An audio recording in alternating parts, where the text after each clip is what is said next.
আপনি কি স্বীকার করেছেন যে এটা অপরাধ করেছেন? হ্যাঁ। আপনি কি ভবিষ্যতে এ ধরনের অন্যায় আর করবেন? না, কখনোই করবো না স্যার। আমি সত্যি বলছি স্যার, কখনো করবো না। অনেক বড় অপরাধ, প্রতারণা করছি স্যার।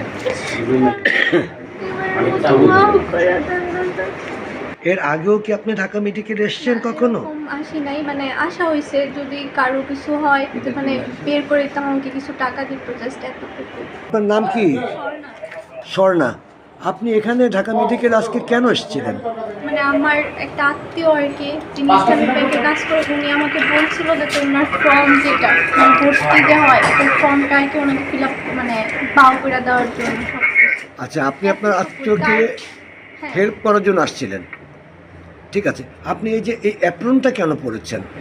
এটা আমি মনে হচ্ছে ওনার অপারেশনটা যদি একটু আগে করানো যায় এটার জন্য। তো অ্যাপ্রনটা আপনি কোত্থেকে কিনেছিলেন বা কিভাবে সংগ্রহ করেছেন? কিনি নাই স্যার, এটা মানে টেলার্স থেকে বানাইছিলাম। টেলার্স থেকে বানাইছেন?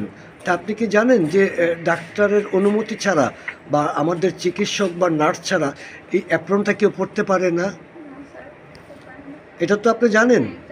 আপনি কি স্বীকার করেন যে এটা আপনি একটা অপরাধ করেছেন? অনেক বড় অপরাধ করছি স্যার। আমি এটার মধ্যে কেউ জড়িত নাই, আমি নিজে মানে একটু আপনাকে আগানোর জন্য বলছিলাম।